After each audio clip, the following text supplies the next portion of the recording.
వాక్యాన్ని చదువుకుందాం. ఫిలిప్పీలకు రాసిన పత్రిక 3వ అధ్యాయం. ఫిలిప్పీలకు రాసిన పత్రిక 3వ అధ్యాయము 12వ వచనము నుండి 16వ వచనం వరకు మనం చదువుకుందాం. ఫిలిప్పీలకు రాసిన పత్రిక 3వ అధ్యాయం 12వ వచనము నుండి 16 వరకు మనం చదువుకుందాం.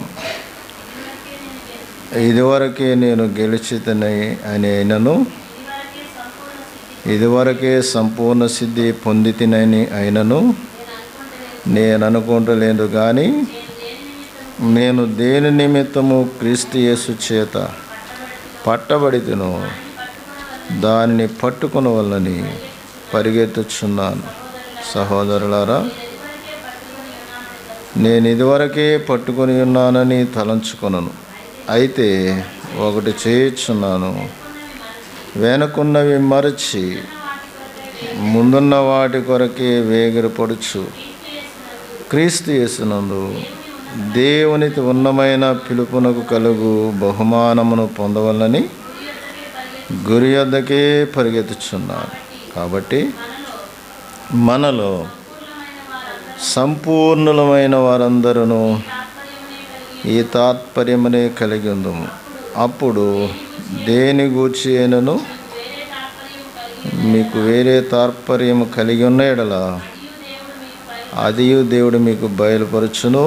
అయినను ఇప్పటి వరకు మనకు లభించిన దానిని బట్టి క్రమముగా నడుచుకుందుము. చిన్న ప్రార్థన చేద్దాం. ప్రేమ కలిగిన మా తండ్రి, పరిశుద్ధుడు అయిన దేవా, సర్వోన్నతుడా, సర్వశక్తిమంతుడా, మీ పాదాలకు స్తోత్రాలు. ఆశ్చర్యకరుడా, మీకే వందనాలు చెల్లిస్తున్నాం. మా జీవితంలో మీరు మాకు ఇచ్చిన ఈ నూతన సంవత్సరాన్ని బట్టి మీకు స్తోత్రాలు ప్రభువా. మా ముందు ఎన్నో సంవత్సరాలు గడిచిపోయాయి ప్రభువా. కేవలము నీ దయను బట్టి మేము ఈ నూతన సంవత్సరంలో ప్రవేశించాము నాయన. మీకు స్తోత్రాలు ప్రభువా. ఈ పైటికాలపు వేళ నీ సన్నిధిలో గడిపే భాగ్యాన్ని మీరు ఇచ్చారు, మీకు వందనాలు. ఈ స్థలములో మీ సన్నిధి మాతో ఉంచి బలపరచండి. కొద్ది మాటలు నీ గ్రంథంలో నుండి మేము ధ్యానించడానికి సహాయం చేసి మహిమ, ఘనత, ప్రభావాలు మీరే పొందమని యేసుక్రీస్తు నామమున అడిగి వేడుకొనుచున్నాము తండ్రి, ఆమేన్. ప్రభునందు ప్రియమైన దేవుని బిడ్డలారా, దేవుని దయను బట్టి సంవత్సరమును దయాకిరీటముగా దేవుడు మనకి అనుగ్రహించాడు. మనకే కాదు, లోకములో ఉన్న ప్రతి ఒక్కరికి కూడా దేవుడు మనకు సంవత్సరాన్ని అనుగ్రహించాడు. ఈ నూతన సంవత్సరంలో మరి నూతనముగా మనుషులమైనటువంటి మనము జన్మించాలని దేవుని ఆశ. అంటే ఇంకా రక్షణ పొందని వారు నూతన సంవత్సరంలో నూతనముగా పుట్టాలనేది, జన్మించాలనేది ప్రభు ఆశ. 2 కొరింథీ పత్రిక 5వ అధ్యాయం 17వ వచనం ఉంటుంది కదా.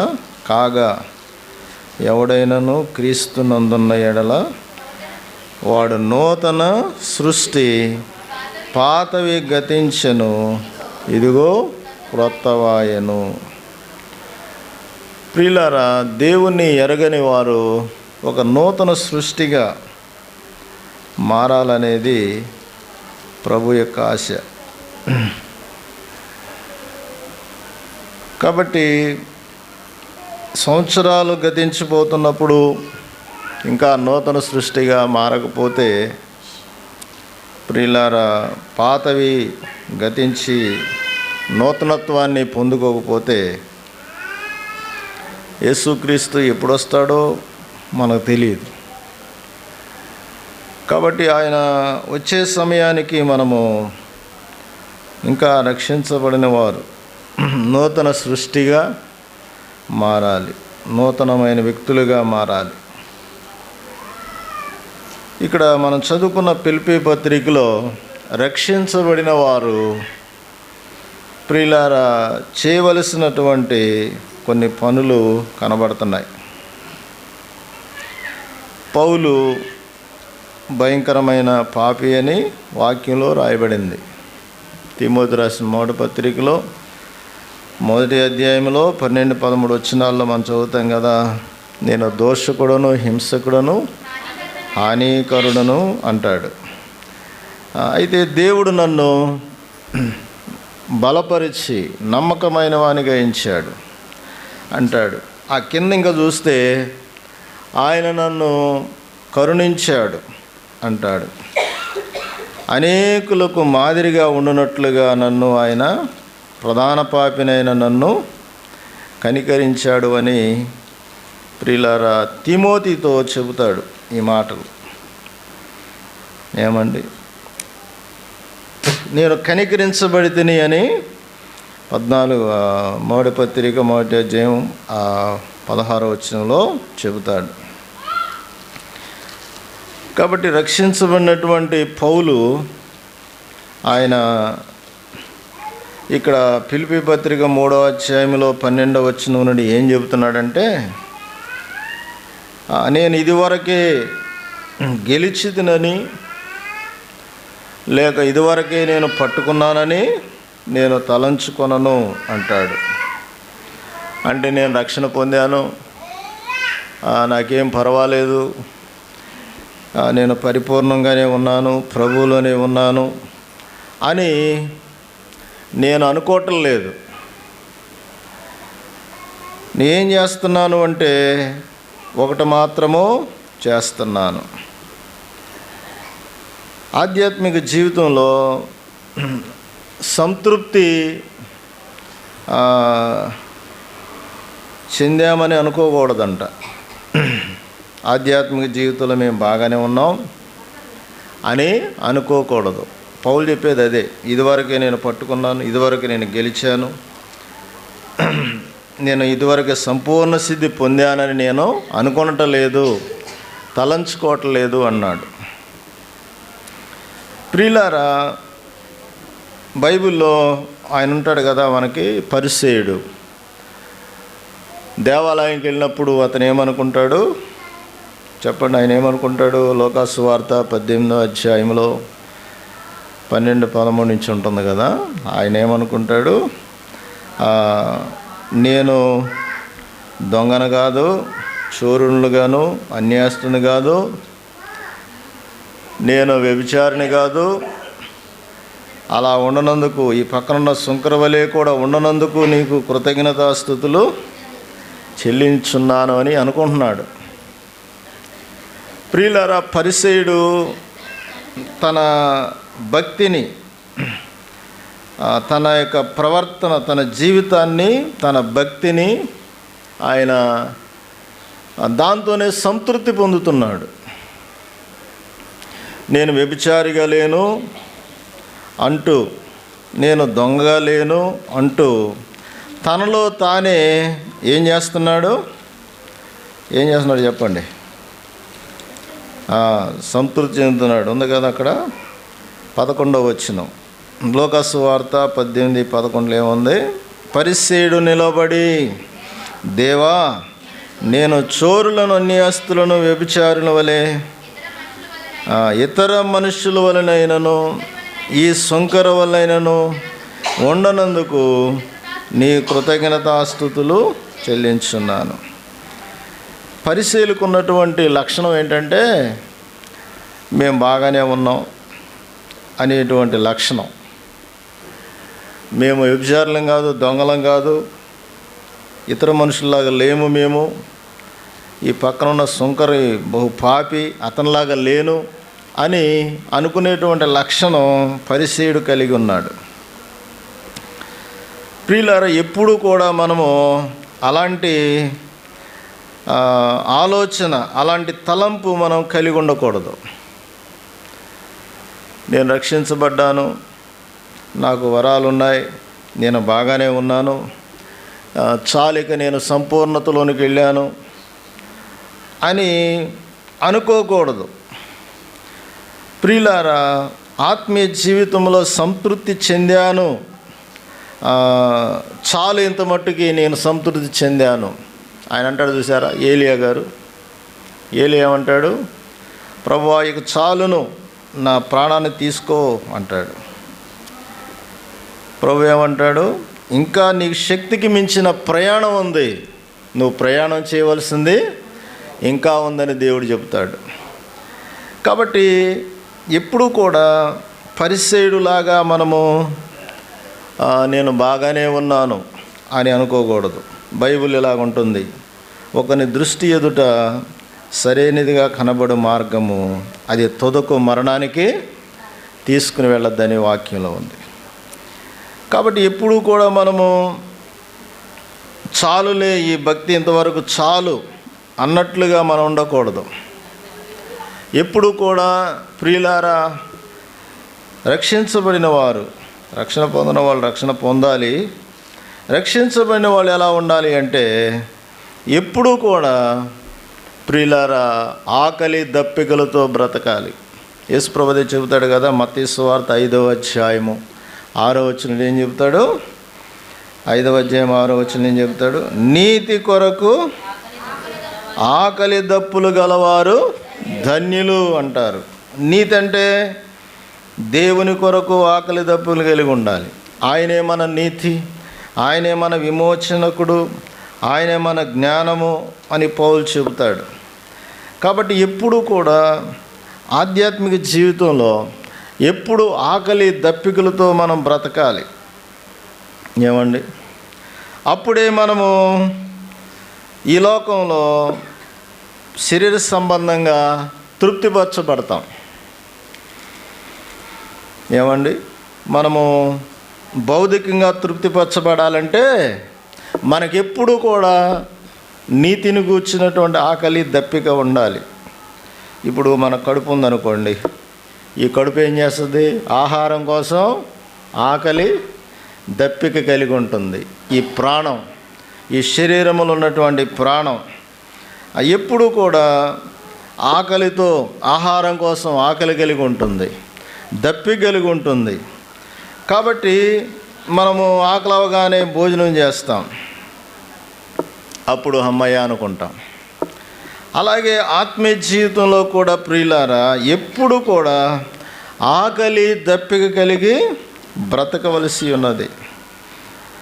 ఏమండి, దావీదు ఇలాగంటాడు కదా, 61వ కీర్తన 2వ వచనంలో, ఎక్కలేనంత ఎత్తైన కొండపైకి నన్ను ఎక్కించు ప్రభువా అని ప్రార్థన చేస్తాడు. ఎక్కలేనంత ఎత్తైన కొండపైకి నన్ను ఎక్కించుము. ఆత్మీయతలో మనం ఎప్పటికప్పుడే ఒక్కొక్క మెట్టు పైకి ఎక్కడానికి ప్రయత్నం చేయాలి. కానీ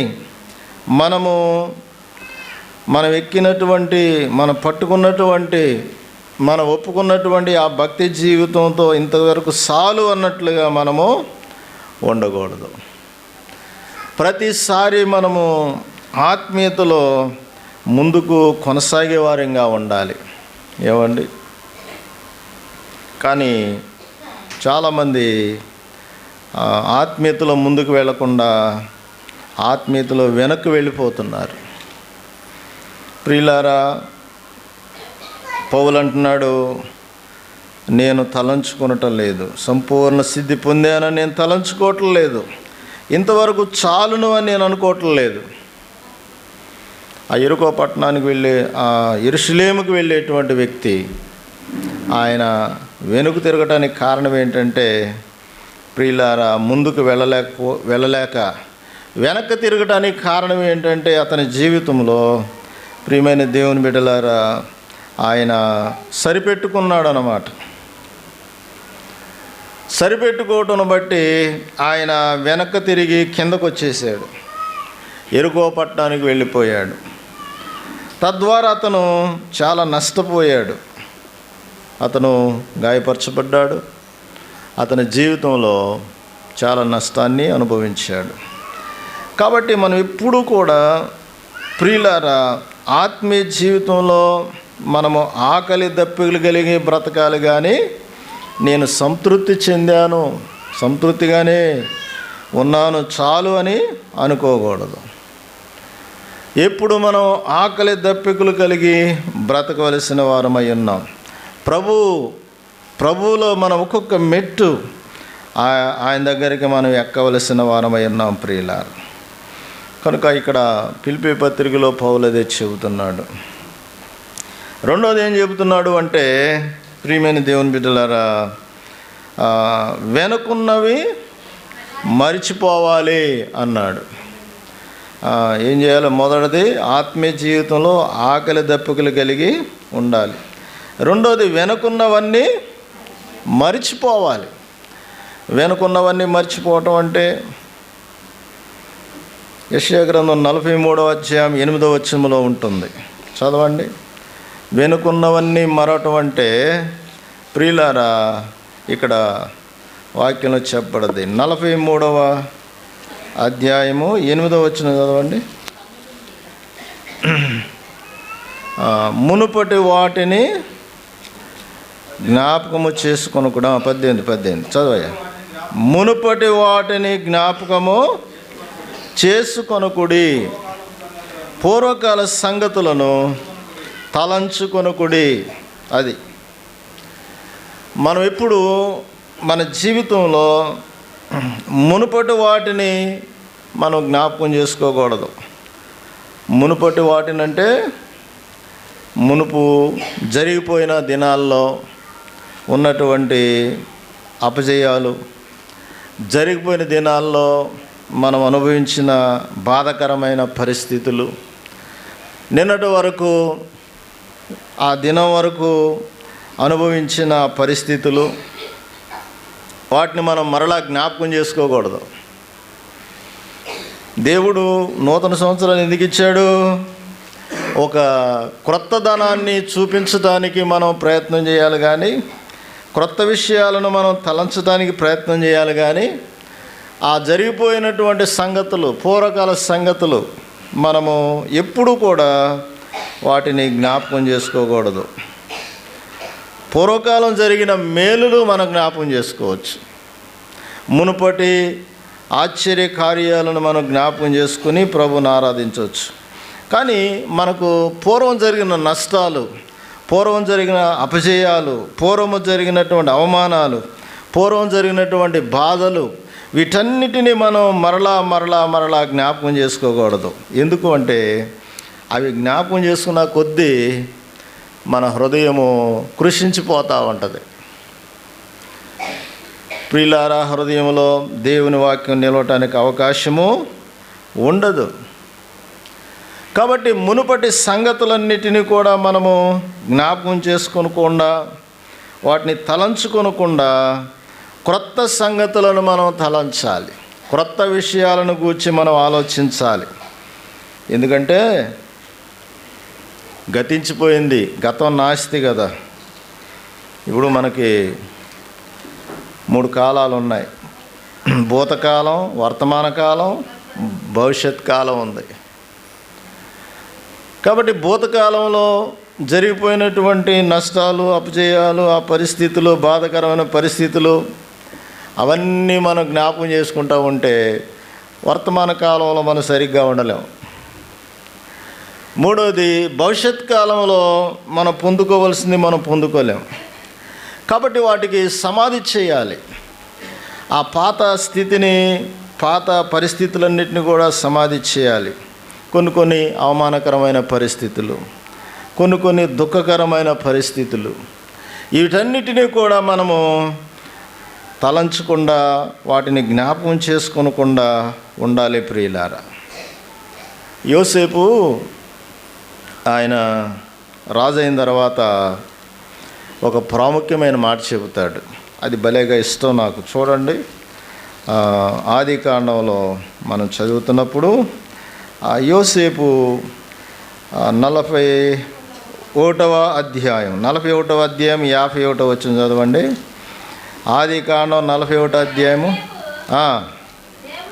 యోసేపు దేవుడు నా సమస్త బాధలను నా తండ్రి ఇంటి వారందరినీ నేను మరిచిపోవునట్లు చేసినని చెప్పి తన జ్యేష్ఠ కుమారునికి మనిషే అను పేరు పెట్టెను.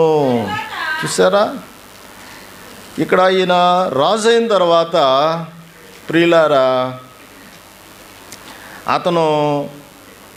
అతనికి వివాహం అయింది. రాజు అయిన తర్వాత అతనికి వివాహం చేశారు. ఫరో రాజు వివాహం చేశాడు. వివాహం చేసిన తర్వాత 2 పిల్లలు పుట్టారు. మనిషే అనే ఒకడు పేరు పెట్టాడు. ఈ పేరుకి అర్థం ఏంటంటే మరచుట అని అర్థం. ఈ పేరుకి అర్థం ఏంటి? మరచుట. ఎందుకు మరచుట అని పెట్టాడు అంటే అదే చెబుతున్నాడు ఇక్కడ. నేను బాధ కలిగిన దేవుడు నా సమస్త బాధను నా తండ్రి ఇంటి వారిని మర్చిపోయేటట్లుగా చేశాడు. దేవుడు బాధను మర్చిపోయేటట్లు చేశాడు, తండ్రి ఇంటి వారిని కూడా మర్చిపోయేటట్లు చేశాడు. ఐగుప్తు దేశంలో అతను చాలా బాధపడ్డాడు. ఫరో ఇంట్లో పోతీఫర్ ఇంట్లో బాధపడ్డాడు, చెరసాల్లో బాధపడ్డాడు. ఏమండి, అతను చాలా బాధపడ్డాడు. రెండోది, తన తండ్రి ఇంటి వారి దగ్గర కూడా చాలా బాధపడ్డాడు. తండ్రి ఇంటి వారు అంటే తన అన్నదమ్ములు అతన్ని చాలా చిత్రహింస చేశారు. మంచివాడుగా అతను బ్రతుకుతుంటే అతన్ని ప్రేమించి అతన్ని గౌరవించవలసింది బదులుగా అతన్ని చంపడానికి ప్రయత్నం చేశారు. రాత్రి మనం చదువుకున్నాం కదా. కాబట్టి ఆ యోసేపు తన కుమారుడు పుట్టినప్పుడు గుర్తుగా మనిషి అని పేరు పెట్టాడు. అంటే మరచుట అని పేరు పెట్టుకున్నాడు. ఎప్పుడైతే మరచుట అనే పేరు పెట్టుకున్నాడో మర్చిపోయాడో ఇంకొకడు పుట్టాడు. తర్వాత 52 వచ్చిన చూడండి. తర్వాత అతడు నాకు బాధ కలిగిన దేశమందు దేవుడు నన్ను అభివృద్ధి పొందించనని చెప్పి 2వ వానికి ఎఫ్రాయిము. అది మరచుట అనేది ఎప్పుడైతే అతని జీవితంలో వచ్చిందో ఆ తర్వాత అభివృద్ధి పుట్టింది. ఏం పుట్టింది? అది మనం మర్చిపోకుండా, కొంతమంది ఉంటారు కదా మర్చిపోరు జరిగిన సంగతులు, అవి వాటిని మరలా ఎత్తి కూని చేస్తూ ఉంటారు. జరిగిపోయిన సంగతులు, బాధాకరమైన పరిస్థితులు, వాటిని మరలా ఎత్తకూడదు. ఒక సహోదరి తన భర్త తందంట, నీవు పోయిన సంవత్సరం ఏం చేసావో నీకు గుర్తుందా అందంట. ఏం చేశానంటే,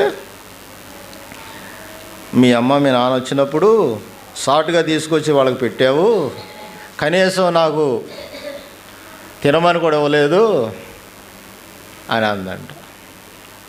ఇప్పుడు సంవత్సరం జరిగిపోయిన సంవత్సరంలో చూసారు అట్లా గుర్తుపెట్టుకుందో. ఎప్పుడు నాకు అది గుర్తు లేదంటే నీకెందుకు గుర్తుంటుందిలే ఆనందంట. నీకెందుకు గుర్తుంటుంది ఆనందంట. చూసారా, దాన్ని బట్టి అక్కడ గందరగోళం, గొడవ. ఇప్పుడు సంవత్సరం అయిపోయింది, ఇంకో సంవత్సరంలో ప్రవేశించారు. ఇప్పుడు దాన్ని బట్టి వీళ్ళకి గొడవ ప్రారంభమైంది. చూసారండి, తుచ్చమైనటువంటి, ఎందుకు పనికిరానటువంటి వాటిని కొంతమంది పట్టుకుని వాటిని మరలా జ్ఞాపకం చేసుకుంటూ వాటిని గురించే మాట్లాడుతూ ప్రియులారా హృదయాలను గాయపరుచుకుంటూ ఉంటారు. మరి యోసేపు ఎంత జ్ఞాపకం పెట్టుకోవాలి? మామూలుగా చేశారు, ఆయన్ని గుంటలో పడేశారు, బట్టలు తీసేశారు. ఐగుప్తు దేశం వస్తేనేమో ఆ పోతీఫర్ అనేవాడు కొట్టాడు, సంకెళ్ళు వేసాడు, చెరసాల్లో పడేశారు. మరి యోసేపు ఎంత పెట్టుకోవాలి ఆయన హృదయంలో? ప్రియులారా, దేవుని సహాయము ద్వారా మర్చిపోయేటట్లుగా చేశాడు. ప్రియులారా, మనం ఒకవేళ మర్చిపోలేకపోతే ప్రభు సహాయాన్ని కోరుకోవాలి. ప్రభువా, పూర్వం జరిగినటువంటి నా బాధాకరమైన పరిస్థితులు నేను మర్చిపోయేటట్లుగా చెయ్యి. పూర్వము నేను నడిచిన విధానము మర్చిపోయేటట్లు చేయని మనము ప్రార్థించేవారిగా ఉండాలి. కాబట్టి దేవుడే ఆయన మర్చిపోయేటట్లుగా చేశాడంట. మనం మర్చిపోవాలనుకుంటున్నా కానీ మర్చిపోలేకపోతున్నామండి అంటారు, చూసారా కొంతమంది. పోయిన సంవత్సరం ఆయన నన్ను కొట్టాడండి, మర్చిపోలేకపోతున్నానండి అంటారు. పోయిన సంవత్సరం నన్ను తిట్టారండి, మర్చిపోలేకపోతున్నానండి. ప్రియులారా, ఒక ఆమె నేను క్షమాపణ తీసుకెళ్తే చాలా సంవత్సరాలు అయిపోయింది, 4 సంవత్సరాలు అయిపోయింది. ఇప్పుడు ఆమెతో మాట్లాడదు. ఒకే ఇంటి పేరటోళ్ళు మాట్లాడరు. ఏమైనా క్షమాపణ తీసుకెళ్ళాము. ఆమె వెళ్ళటానికి భయపడింది, కానీ వెళ్ళింది. ఆమె అంటదే, నువ్వు అన్న మాటలు నేను మర్చిపోతాను అనుకున్నావా అంటుంది. 4 సంవత్సరాలు అయిపోయింది. చూసారండి, 4 సంవత్సరాలు మట్టి ఆ పగ పెట్టుకున్నట్టాగే ఉంది. ప్రియులారా, ఆమె జీవితంలో అభివృద్ధి లేదు. చివరాఖరికి ఆమె, ప్రియమైన దేవుని బిడ్డలారా, ఈమె క్షమాపణ అడిగింది, వచ్చేసింది. చివరాఖరికి ఆమె ఏమైందంటే, నేను క్షమించను, నేను మర్చిపోతాను అనుకున్నావా నువ్వు అన్న కోపంగా చేతులు ఇదిలించేసుకొని వెళ్ళిపోయింది. తర్వాత ఏమైందంటే, ప్రియులారా, ఆమె కాలుసే పడిపోయింది. ఆమె కాలుసే పడిపోయినా కానీ ఆమె హృదయం కరగలేదు. అలాగే సమాధానం లేకుండానే చనిపోయింది. చూసారండి, మరిచిపోతే అభివృద్ధి ఉంటుంది. మనము మరవకుండా, అవి ఏ సంగతులైనా, అవి ఏ విషయాలైనా, పూర్వము మన జీవితంలో జరిగిన పరిస్థితులు ఏవైనప్పటికీ కూడా అవి మరిచిపోతే మనకి అభివృద్ధి ఉంటుంది. ఆత్మీయతలో అభివృద్ధి ఉంటుంది, భూ సంబంధంగా అభివృద్ధి ఉంటుంది, ప్రతి విషయంలో కూడా మనకు అభివృద్ధి ఉంటుంది. వాటిని మరలా జ్ఞాపకం చేసుకొని వాటిని ఎత్తి కూని చేస్తూ ఉంటే వాటి ద్వారా వచ్చేటువంటి ప్రతిఫలం భయంకరంగా ఉంటుంది. కాబట్టి ఇక్కడ పౌలు అంటున్నాడు, వెనుకున్నవన్నీ నేను మర్చిపోయాను. నేను దోషకుణ్ణి పూర్వము, హింసకుణ్ణి పూర్వము, హానికరుణ్ణి పూర్వము. కాబట్టి ఇవన్నీ కూడా నేను మర్చిపోయాను, వెనుకున్నవన్నీ మర్చిపోయాను. నా పాపస్థితిని నేను మర్చిపోతున్నాను, నేను విడిచిపెడుతున్నాను. అంటే మర్చిపోవటం అంటే ఇక్కడ చూసారా, ఫిలిప్పీ పత్రిక 3వ అధ్యాయంలో ఈ కింద ఫుట్బోర్డులు ఉంటుంది, లక్ష్య పెట్టక. ఏంటంట? లక్ష్య పెట్టకూడదు. ప్రియులారా, మనకు నష్టాన్ని కలిగించేటువంటి పరిస్థితులు, మనకు బాధ కలిగించేటువంటి పరిస్థితులను మనము లక్ష్య పెట్టకూడదు. వాటిని లక్ష్య పెట్టినంత కాలము మనం అభివృద్ధి చెందలేం. యోసేపు కుటుంబంలో అభివృద్ధి పుట్టడానికి, ఎఫ్రాయిము పుట్టడానికి, ఎఫ్రాయిం అని పేరు పెట్టాడు. అభివృద్ధి కలిగింది, ఎఫ్రాయిం అని పేరు పెట్టాడు, గుర్తుగా పెట్టుకున్నాడు. కాబట్టి ప్రతి వ్యక్తి జీవితంలో ఎప్పుడైతే మరుచుట అనేది ప్రారంభమవుద్దో అప్పుడే వారి జీవితంలో అభివృద్ధి అనేది పుడుతుందన్నమాట. కనుక మొదటిది, ఆత్మీయ జీవితంలో ఆకలి దప్పులు కలిగి ఉండాలి. రెండవది, వెనుకున్నవన్నీ మరిచిపోవాలి. మూడవ మాట మనం చదువుకుందాము. ఆయన అంటున్నాడు కదా, ఫిలిప్పీ పత్రిక 3వ అధ్యాయము 13-14 వచనాలు ఏముందంటే, చదవమ్మా 14 చదవమ్మా. క్రీస్తు యేసునందు దేవుని ఉన్నతమైన పిలుపునకలు బహుమానం పొందవలనని, అది మనకు గురి, మన గురి ఉందని మనం మర్చిపోకూడదు. మన ముందు ఒక గురిని మర్చిపోకూడదు. మనం ఒక గురి వద్దకు పరిగెడుతున్నాం అనేది మర్చిపోకూడదు. ప్రియులారా, ఆ గురిని కనుక మనం మర్చిపోతే మనము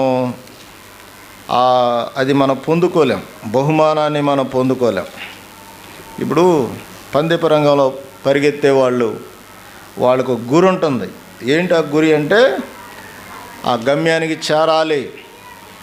ఆ గమ్యానికి చేరి ఆ పరుగు పందెంలో వాళ్ళు ఏర్పాటు చేసిన గమ్యానికి చేరినప్పుడు వారు బహుమతి పొందటానికి అవకాశము ఉంటుంది. కాబట్టి మనకు గురి ఉంది, ఆ గురి వద్దకే మనం పరిగెత్తాలి ప్రియులారా.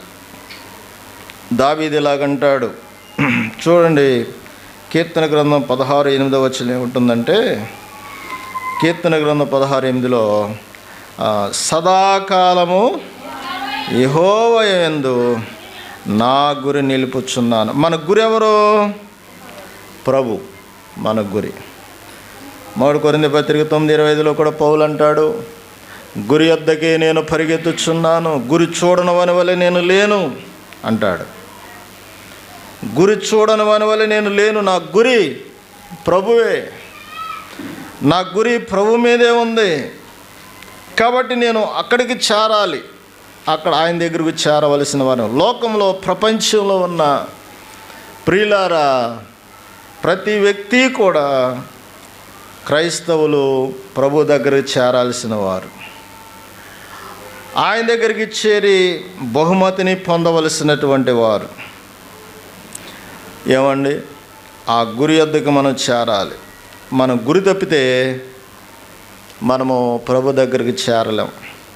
ఇప్పుడు మనం రోడ్డు మీద ప్రయాణం వెళ్తున్నాం అనుకోండి, ఇప్పుడు నేను బైక్ వేసుకుని వెళ్తున్నాను అనుకోండి, నా దృష్టి తిన్నగా ఉండాలి.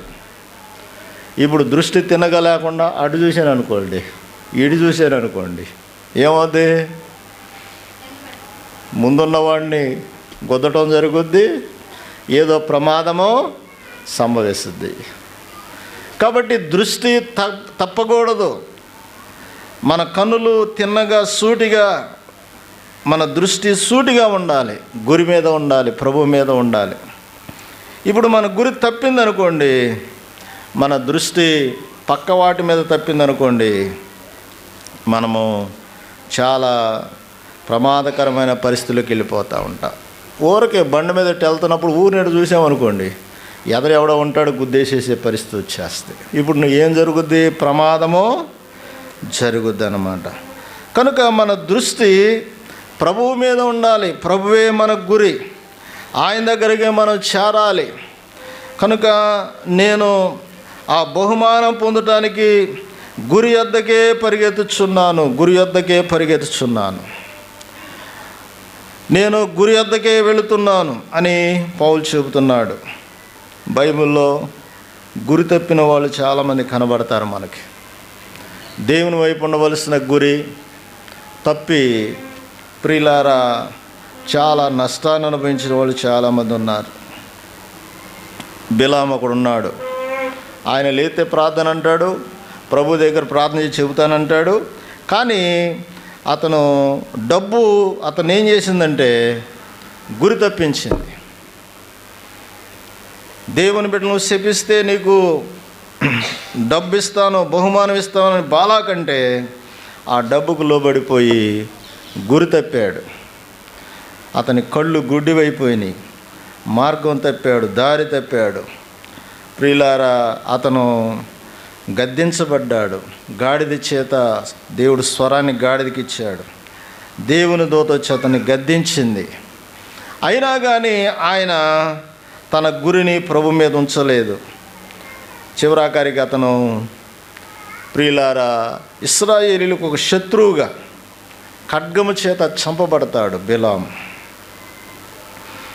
ఏమండి, నేను ప్రార్థన చేసి చెబుతాను అని అంటాడు. బాలాకు రాజు మనుషులు పంపిస్తే, ఈ రాత్రి ఇక్కడ ఉన్న నేను ప్రార్థన చేసి పంపిస్తాను. దేవుడు చెబుతాడు, నువ్వు వారిని శపించొద్దు, ఇశ్రాయేలు నువ్వు వెళ్ళొద్దు అని చెప్తాడు. మళ్ళా అంతకంటే గొప్ప వాళ్ళని పంపిస్తాడు బాలాకు, ఇంకెక్కువ డబ్బు ఇచ్చి పంపిస్తాడు.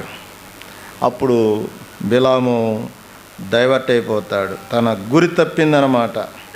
సొలొమోను గురి తప్పి విగ్రహాల వైపుకు వెళ్ళిపోయాడు, భార్యల వైపుకు వెళ్ళిపోయాడు. గెహాజీ గురి తప్పి నయమాను వస్తువుల మీదకి, నయమాను ధనం మీదకి తనకు గురి వెళ్ళిపోయింది. కాబట్టి ఇలాంటి వారందరూ కూడా ఏమైపోయారు అంటే చాలా నష్టాన్ని అనుభవించారు. యోధా గురి తప్పి డబ్బుకు బానిసనైపోయి యేసు ప్రభువును నమ్మేశాడు. చివరి ఆఖరికి నెమ్మది లేని వాడై ఊరేసుకుని చనిపోయాడు. కనుక మన గురి ప్రభువే, ఆయన వైపే మన దృష్టి ఉండాలి. కానీ ప్రియులారా, ఈ లోక సంబంధమైన వాటి మీద మన దృష్టి ఉండకూడదు. అందుకే పౌలు చాలా చోట్ల రాస్తాడు. కొలసీ పత్రికలో 3వ అధ్యాయంలో 1 నుంచి రాస్తూ ఉంటాడు, మీరు నిజంగా క్రీస్తుకు లేపబడిన వారైతే పైనున్న వాటిని వెదకండి, అక్కడ క్రీస్తు దేవుని కుడి పార్శ్వమున కూర్చున్నాడు. దేవుని మీద మనం గురిపెట్టి బ్రతకాలి. సదాకాలం మనం దేవుని మీద గురిపెట్టి బ్రతికితే దావీదు అంటాడు, నా శరీరము నా ఆత్మ ఎంతో ప్రహర్షిస్తుందంటాడు. 16వ కీర్తన 8వ వచనం ఉంది కదా, ఆయన శరీరము ఆయన ఆత్మ ఎలా ఉందంట, ప్రహర్షిస్తూ ఉంది.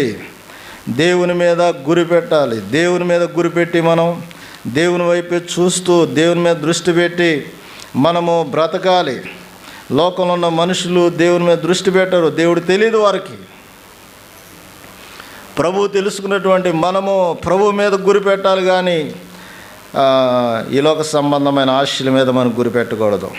ఈయన సదాకాలము ప్రభు మీద గురి పెట్టినప్పుడు ఏం జరిగిందంట, ప్రభు అంట ఆయన కుడిపార్శ్వనే ఉన్నాడంట. ఉంది కదా 16:8 ఆయన కుడిపార్శ్వనే ఉన్నాడు, కదల్చబడను అంటాడు. అందువల్ల నా హృదయమును నా ఆత్మయు హర్షించుచున్నది, నా శరీరము కూడా సురక్షితముగా ఉన్నది. 4 గొప్ప మేళ్ళు కలుగుతున్నాయి ఇక్కడ. ఒకటి, ప్రియులారా, ప్రభు ఆయనతో ఉన్నాడు, గుడి ప్రక్కనే ఉన్నాడు. రెండోది ఏంటి, ఆయన హృదయము సంతోషిస్తుంది, ఆత్మ హర్షిస్తుంది, శరీరం కూడా సురక్షితంగా ఉంది. కాబట్టి మనము ప్రభువు మీద గురిపెట్టినప్పుడు ఇలాంటి గొప్ప కార్యములు దేవుడు చేస్తాడు. దావీదుకి చేసిన వాడు మనం చేయడా? ఆయన పక్షపాత. మన ఆత్మ హర్షిస్తూ ఉంటుంది, మన హృదయం సంతోషంగా ఉంటుంది, మన శరీరం కూడా ప్రియులారా సురక్షితంగా ఉంటుంది. ఏ తెగులు లేకుండా సురక్షితంగా ఉంటుంది మన శరీరం. కాబట్టి మనం ప్రతిసారి కూడా మనము ఆ గురి వైపే చూడాలి, ప్రభు వైపే చూడాలి. మనుషుల వైపు చూడకూడదు. మనుషుల వైపు చూస్తే బలహీనైపోతాం. ఎంత భక్తుడైనా బలహీనులే. ఇప్పుడు ఏలే ఉన్నాడండి, ఆయన ఎంత భక్తుడు, ఎలాంటి భక్తుడు ఆయన చెప్పండి? మహా పవర్ఫుల్ భక్తుడు. అగ్నిని ఆకాశంలోని కిందకు దింపిన వ్యక్తి.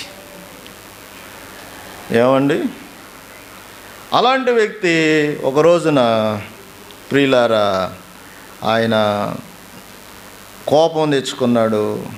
రెండోది, ఒక సమయాన భయపడి, యెజబెలుకు భయపడి పారిపోతున్నాడు. చూసారా? కాబట్టి ప్రతి వ్యక్తి జీవితంలో ప్రియులారా ఏదో బలహీనత ఉంటుంది.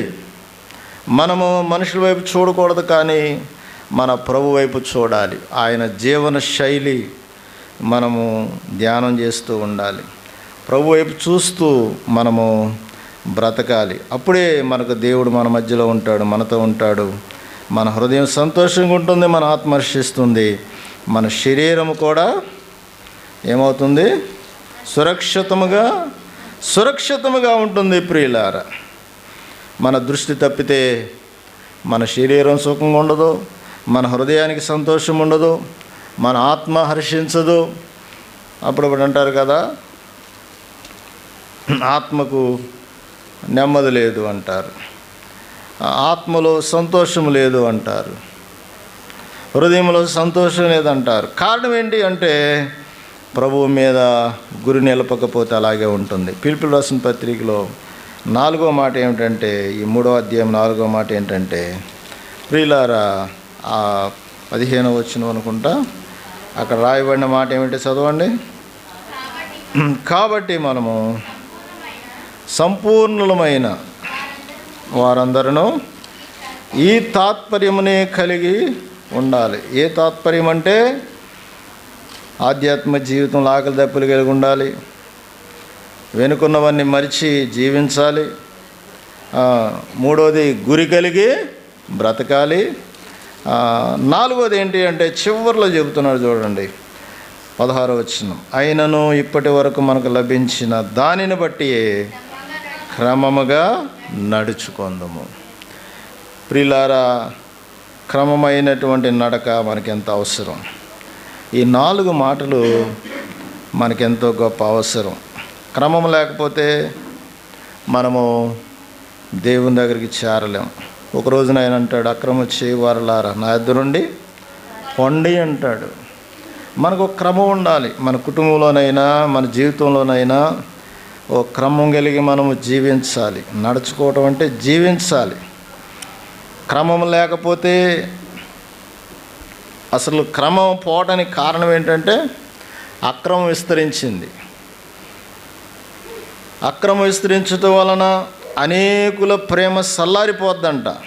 మత్తయి సువార్తలో యేసు ప్రభు చెబుతాడు, ఏమండి ఏమైపోద్దంట, అక్రమము విస్తరించటం వలన 24వ అధ్యాయం మత్తయి సువార్తలో 12వ వచనం అనుకుంటా, అక్రమం విస్తరించటం వలన అనేకుల ప్రేమ సల్లారిపోతుంది ఉందన్నమాట. అక్రమం విస్తరించటం వల్ల అనేకుల ప్రేమ సల్లారద్ది. ఇక ప్రభు మీద ప్రేమ ఉండదు, ప్రభులో జీవించడానికి అవకాశం ఉండదు. ప్రియులారా, ప్రార్థన, వాక్యము, దేవుని సన్నిధి, ఆధ్యాత్మిక జీవితంలో ఎదగాలని ఆశ, ఆసక్తి ఇవన్నీ కూడా కోల్పోతారు. కాబట్టి మనం ఇప్పుడు కూడా అక్రమానికి తావివ్వకూడదు. క్రమం కలిగి మనం బ్రతకాలి. ఒక క్రమాన్ని కలిగి మనం జీవించాలి. క్రమంగా ప్రభు సన్నిధికి వెళ్ళటం, క్రమముగా దేవుని వాక్యం చదువుకోవటం, క్రమంగా ప్రార్థన చేసుకోవటం.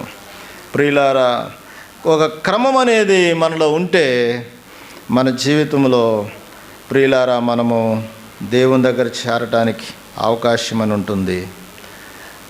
క్రమము లేక డిసిప్లిన్ అనేది లేకపోతే మన జీవితంలో ప్రభువుని మనం మెప్పించేవారిగా ఉండలేం.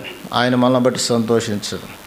కాబట్టి పౌలు రక్షించబడి ఈ 4 విషయాల గురించి కరాఖండిగా చెబుతున్నాడు. ఏమండి, 1, ఆధ్యాత్మిక జీవితంలో నేను ఆకలి దప్పగలిగి ఉన్నాను, సంపూర్ణ సిద్ధి పొంది తినని అనుకోనలేదు అని అంటాడు. ఇంకా ఆయన ఆధ్యాత్మిక జీవితంలో ఇంకా ఎదగటానికి ప్రయత్నం చేస్తున్నాడు. ఇంకా ఆయన బలపడడానికి ప్రయత్నం చేస్తున్నాడు. 2వది, ప్రియులారా, వెనుకున్నవన్నీ మర్చిపోతున్నాడు. 3వది, గురి వద్దకే పరిగెడుతున్నాడు. నా గురి నా తల్లిదండ్రులు కాదు, నా పిల్లలు కాదు, నా గురి ప్రభువే. ఆ ప్రభు వైపే నేను పరిగెత్తాలి, ఆ ప్రభువే నా ముందు పెట్టుకోవాలి, ఆ ప్రభు వైపు చూస్తూ పరిగెత్తాలి. అప్పుడే నేను క్షేమంగా ఉంటాను, సురక్షితంగా బ్రతుకుతాను అనుకుని గురి వద్ద పరిగెత్తున్నాడు. 4వది, క్రమముగా నడుచుకుంటున్నాడు. ఇలాంటి ఆధ్యాత్మిక జీవితాన్ని మనం ఈ నూతన సంవత్సరం కలిగి ఉండాలని ప్రభు ఆశిస్తున్నాడు. ప్రార్థన చేసుకుందాం. ప్రభువా, ఆకలి దప్పికలు నాకు కావాలి నాయన. ఆధ్యాత్మిక జీవితంలో నీతి కొరకు ఆకలి దప్పిలు కలిగి ఉండాలి ప్రభువా. పరిసయ్యులాగా నాయన నన్ను నేను మెప్పించుకోవటం కాదు, పరిసయ్యులాగా నన్ను నేను తృప్తిపరచుకోవటం కాదు, నేను ఆకలి దప్పికలతో బ్రతకాలి ప్రభువా. నాకు సహాయం చేయండి. ఇంకా నీవు రక్షణ పొందకపోతే ప్రభువా, నన్ను నూతన సృష్టిగా మార్చు నాయన. ఇంకా నేను నూతన సృష్టి కాలేదు ప్రభువా. నా పాత స్వభావాలు పోవట్లేదు నాయన. ఎన్ని సంవత్సరాలు గతించిపోతున్నాయి కానీ నా పాత స్వభావం పోవట్లేదు. నూతన సృష్టిగా నన్ను మార్చు ప్రభువా. నీ రక్షణానందం నాకు దయచేయను నేను ప్రభువుని అడుగుదాం. రక్షణ పొందిన వారు ప్రభువా ఆకలి దప్పికలతో నేను బ్రతకాలి నాయన. నీతి కొరకు, వాక్యం కొరకు, నీ కొరకు నేను ఆకలి దప్పికలు కలిగి బ్రతకాలి ప్రభువా. ఇంకా నేను అనేకమైన ఆత్మ సంబంధమైన విషయాల కొరకు ఆకలి దప్పిలు కలిగి బ్రతకాలి ప్రభువా. వెనుకున్న నా పాత స్థితిని విడిచిపెడుతున్నాను, వెనుకున్నవన్నీ మర్చిపోతున్నాను ప్రభువా. నాకు సహాయం చేయి నాయన. యోసేపు వలె వెనుకున్న బాధకరమైన పరిస్థితులు నాయన, ద్వేషకరమైన పరిస్థితులు అన్నీ కూడా నేను విడిచిపెడతాను ప్రభువా. మర్చిపోతాను, నాకు సహాయం చేయనని ప్రభువుని అడుగుదాం. మర్చిపోతే నీ జీవితంలో అభివృద్ధి ఉంటుంది, మరవకపోతే కృంగి కృషించిపోవడం తప్ప ఏమీ ఉండదు. ప్రభువా నాకు సహాయం చేయండి. గురి యొద్దకే నేను పరిగెత్తాలి ప్రభువా, నా ముందు నిన్ను పెట్టుకొని జీవించాలి ప్రభువా అని ప్రభువుని అడుగుదాం. క్రమముగా నడుచుకోవాలి ప్రభువా, క్రమముగా నడుచుకోవాలి. ఒక క్రమాన్ని నేను పాటించాలి ప్రభువా, అక్రమముగా నేను జీవించకూడదు ప్రభువా. అయ్యా నాకు సహాయం చేయండి. క్రమముగా నీ సన్నిధికి రావాలి, క్రమముగా నీ వాక్యమును చదువుకోవాలి, క్రమముగా ప్రార్థన చేసుకోవాలి, క్రమముగా నా కుటుంబంలో ప్రతి పని కూడా చేసుకోవాలి ప్రభువా. నా కుటుంబంలో, సంఘములో, సమాజంలో క్రమమైనటువంటి జీవితాన్ని నేను కలిగి ఉండాలి ప్రభువా. నాకు సహాయం చేయండి అని ప్రభు దగ్గర చిన్న ప్రార్థన చేసుకుంటే దేవుడు నిన్ను క్షమిస్తాడు. నీలో అక్రమం ప్రవేశించిందంటే దేవుని మీద ఉన్న ప్రేమ కూడా సల్లారిపోయింది. అందుకే నిర్లక్ష్యము, దేవుడు అంటే నిర్లక్ష్యము, భయం లేని పరిస్థితులు ఏర్పడుతూ ఉన్నాయి.